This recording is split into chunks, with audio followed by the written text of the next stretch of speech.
Ace, back again with another video. And today we're going to talk about the DJI Air 2 versus the upcoming DJI Mini 3. The reason why I chose these two drones is because the price for the Air 2 with the Fly More combo is roughly around $1,000. And when the DJI Mini 3 comes out, it's supposed to come out in the second quarter of this year. But that might not happen due to the chip shortages and what's going on with the ports, and the Olympics are going on there now. So it might get held up. So, well, we'll see what happens. But the reason why I'm bringing that one up is because now DJI has more competition against with Autel, with Eva, with the Nano Plus, with the Lite. So stopping and thinking about it, the Air 2, all its features that it has compared to what we are all hoping for with the Mini 3 coming out, when you compare the price ratio to both of those models, because the Nano Autel is around $1,000, you know DJI is going to come out with it's got to be $1,100. So if you put the Air 2 with the Mini 3, what you're waiting for, you can already buy. I'm just looking out for our pockets. I mean, because if you really stop and thinking about it, I mean, these drones, I mean, they are getting expensive. I mean, you get an Air 2S, Fly More combo, then you get the Air 2, then you got the Mavic that came out, $3,000, $5,000 Mavic 3, and then before you know it, you buy an Apple phone, then you got another $1,500. Now you got $10,000, $15,000 worth of drones, maybe more. You know, and then Autel, by Autel coming out doing what they're doing, I'm kind of happy that that's taking place, because maybe, you know, we'll wind up getting better prices as consumers, and it will force the companies to innovate more. So let's see what develops on that front. I hope DJI can manage to put all these features and then some into a small package at 249 grams at an affordable price without stepping on their own toes. In case sometimes they will do that. They'll cross between the Air 2 and the Air 2S. Like that for an example. If you hear in the background whistling, that's my African gray. Sorry about that. But anyway, getting back to the story here.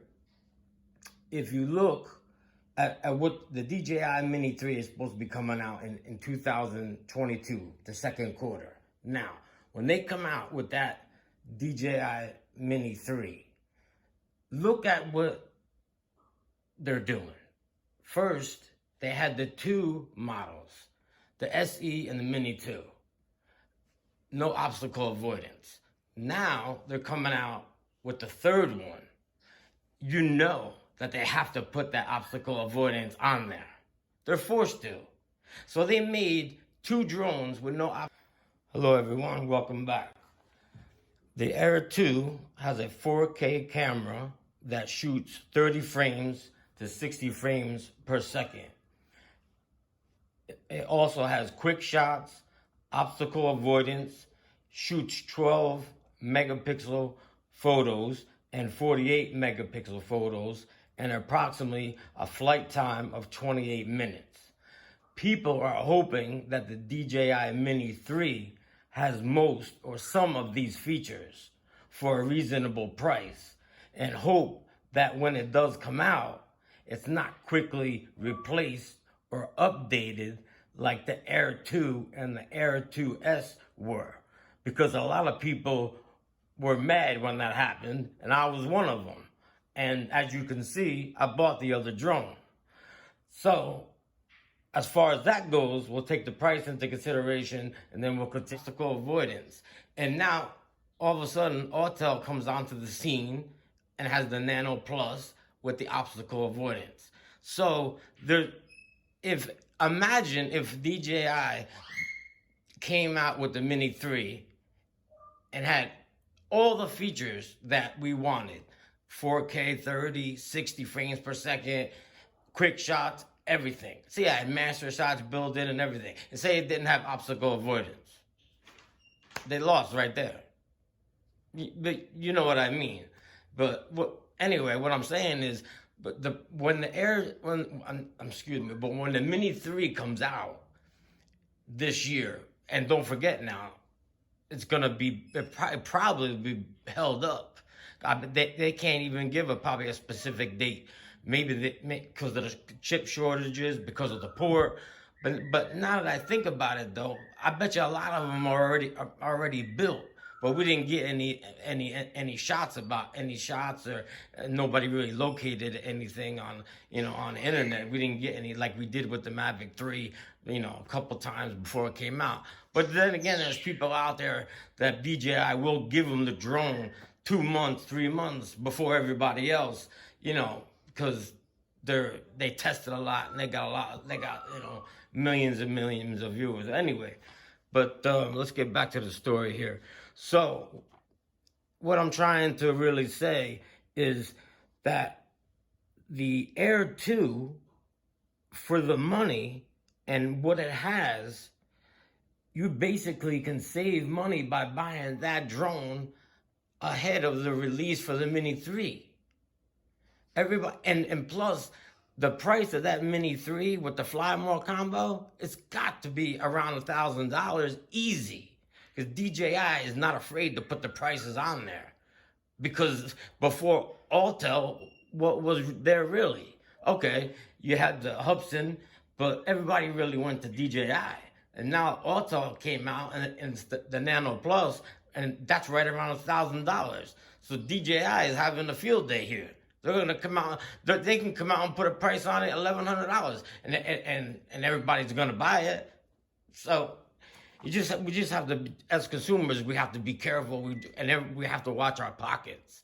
But we all get hyped. We love the drones. We can't wait for them to come out. And we want to get them up in the air. We want to fly them, and we want to see what it's all about. And we see what's happening now with Autel. Autel came out with the Nano, and they came out with the Lite. The versions, and there's some little minor bugs in there. There's a little Jello. Somebody wants to say Jello pudding, whatever they're talking about. But I know what they mean, and you guys know what they mean. And then the other one, sometimes some people have issues with certain areas of it. Sometimes it's the drone, sometimes it's the app, and other people are claiming that they have no problem, but everything usually gets worked out. See, that's where DJI is solid. Everything is pretty flawless and smooth running with the DJI. Like the app is pretty good, and the drones, everything is pretty stable. Auto's gonna get there. They're there now on the professional side, but now on the consumer side, they're stepping in, and every time you start to do something new, they're gonna a little bugs here and there. But hey, look what DJI did with the Mavic 3. They released that last year, half baked. So they rushed it out. Did they really need to rush it out? They're worth over $3 billion. They couldn't wait another 3 months. No, they wanted to get it out before Christmas. Okay, like I was saying before about the Air 2S compared to the DJI upcoming Mini 3. Now, here are some of the things that we're looking for when it comes to the DJI Mini 3.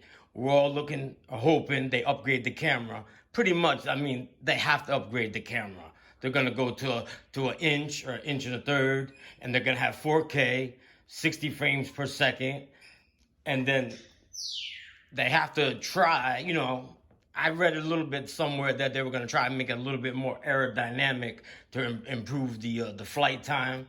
And they also wanted to, I read another thing too, about they wanted to do fast charging for the batteries. I don't know. The phones, yeah, that's different. But I don't think DJI would do that. Because if they gave you the fast charging, and if you just bought with the one battery, and they want you to buy the Fly More combo, they to spend more money. So that's just something that was just thrown out there. But I don't personally think that's gonna take place. The OcuSync 3.0, yeah, that's more like it. And then, let's see. And then, of course, like I was saying earlier, they have to go with the obstacle avoidance. If they don't come out with the obstacle avoidance, it's a loss right there for them. But I just hope that this is what I really hope for. Now, I want to see the DJI Mini 3 come out hopefully before June. And by the time that comes out, the Autel Nano Plus has all its bugs worked out, and then have a shootout against those two. Then I really would like to see what the victor is and how they stand. So if you guys enjoyed the video and you have any questions or comments, just feel free. All right, thanks, and fly safe.